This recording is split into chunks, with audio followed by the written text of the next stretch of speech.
Headphone போடுங்க மக்களே, அப்புறம் எம்டி கோச்சுப்பா.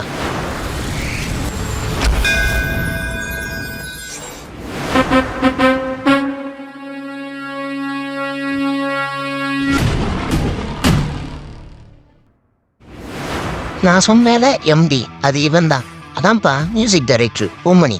ஹெட்ஃபோன் போட்டீங்கள, இவன் தான் சோபாலா.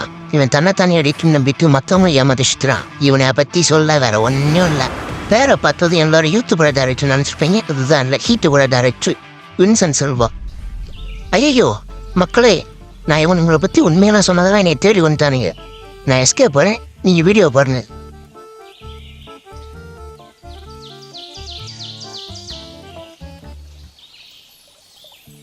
இன்னமா அழகா இருக்கிறது இந்த இயற்கை. சாமி இங்கே ஒரு இடத்த வாங்கி போட்டுருவாங்கப்பா. யார் அது? ஆமாம், அடுத்த படத்துக்கு அப்டேட் எப்போ வரும்? வரும், கன்ஃபார்ம் வரும். நீங்கள் போங்க. மனசில் இசைப்பில் யாருன்னு நினப்புவார். அப்டேட் எப்போ, மியூசிக் எப்போன்னு போகிறேன் பார் பைத்தியக்காரன். நம்ம இசை மாதிரி தெரியுது. வேறு எதுவும் படத்தில் ஆன்போர்ட் ஆகிட்டானா இவ்வளோதான் அப்புறம் இவருக்கு இங்கே வரியா? அப்போ நம்ம வேலையை பார்ப்போம். மாப்பிள்ளை நம்மளே மனசு நிம்மதியாகவே இருக்க விட மாட்டேங்களே. ஒருத்தையும் பற்றி ஒருத்தி வந்துக்கிட்டே இருக்கீங்களே. கண்ணு தான் போச்சு, இப்போ காதும் போச்சா? நான் இந்த பக்கம் ஐயோ ஃபோன் பண்ணேன் எடுக்கலை. இல்லை மாப்பிள்ள, நாங்கள் ஃபோன் போட்டால் எடிட்டர் எடுக்க மாட்டேன். ரைட்டு, இசை என்ன அந்த பக்கம்? அவருக்கு வேறு வேலை இல்லாமல் வந்துட்டு போகிறாரு மாப்பிள்ள. வேறுங்களா வரேன். இந்த வந்துட்டு நான் தற்குறிகளா? உன்னைத்தையும் கழுவி ஊற்றுறேன், அது கூட தெரியாமல் சிரிச்சுக்கினே இருக்க. Manufacturing defect. சமாளிக்கிறீங்கப்பா, எல்லாம் சமாளிக்கிறீங்க.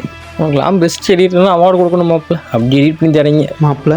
இசை புயல் மாதிரி வராப்பில். 2 பேரும் ஒன்று செஞ்சுட்டாங்களா? என்ன பண்ண போகிறாங்க தெரியல. இவன் என்ன விரப்பா போறியா? 2 சேர்ந்து என்ன பண்ண போகுன்னு தெரியலையே. சமாளிப்போம். நீ இவன் நான் 3 பேர் சேர்ந்து சூப்பர் ஸ்கிரிப்ட் பண்ணலாம். என்ன சொல்கிற?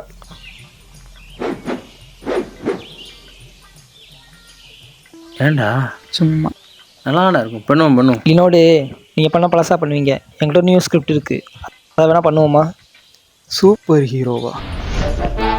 அவங்கடா சூப்பர் ஹீரோன்னு சொன்னா புதுசாக தாண்டா இருக்குது. பண்ணுவோம், நல்ல சப்ஜெக்ட். அவ்வளோதான், நம்மளை முடிச்சு விட்டீங்க போங்க. கங்க்ராச்சுலேஷன். பெரிய சுத்தக்கார கையெழுத்து வச்சதையும் தருவார். எப்பா இங்கே கொஞ்சம் கொடுப்பா, இழிச்சின்னே இருக்காம. என்ன பண்ண போகிறாங்களோ தெரியல. சரி அப்போ வாப்பா போவோம். வந்தது ஒரு குத்தமாடா. ஆமாம், 2 பேரும் ஃபுட்டேஜ் ஒழுங்காக கொடுத்துருவீங்களா? இல்லை போன படத்துக்கு மாதிரி அலைய விடுவீங்களா? 4 பேரும் மாப்பிள்ள வண்டியா மறந்து போகிறோம் பாரு. எப்படி சமாளிச்சு ஓடுதும் பாரு. இருங்க நானும் போயிட்டு வரேன். ஐயோ ஜோசியக்காரன் அப்பயே சொன்னியான், உனைய பிடிச்ச பீட விடாதானு. எங்கிட்டு போயிடாமல மாப்பிள்ள. அப்படியே மாப்பிள்ள மறைச்சி விட்டுமா? மாப்பிள்ள சொல்லிடுவோமா? இங்கே என்ன பார்க்குறீங்க, அங்கே பாருங்க. டேய் வெயிட் பண்ணு, மனசாட்சியா என்னடா ஏன் பேரை வச்சுருக்கீங்க? விடாமுயற்சின்னு வச்சா கூட இன்னைக்கு நான் போஸ்ட் அவுட் ஏமாத்துறேன். இதை எபிசோடு 1 வேறு. அடுத்த வீடியோ போடாட்டி அடிப்பாங்கடா. சரி மக்களே, போகிறாங்க. லைக் பண்ணுங்க, ஷேர் பண்ணுங்க, சப்ஸ்கிரைப் பண்ணுங்க. இருக்கிற எல்லாவற்றையும் அமைச்சு விடுங்க. அப்புறம் மறக்காமல் கமெண்ட் பண்ணி விட்டு போங்க. மோட்டிவேஷனாக இருக்கும் அவங்களுக்கு.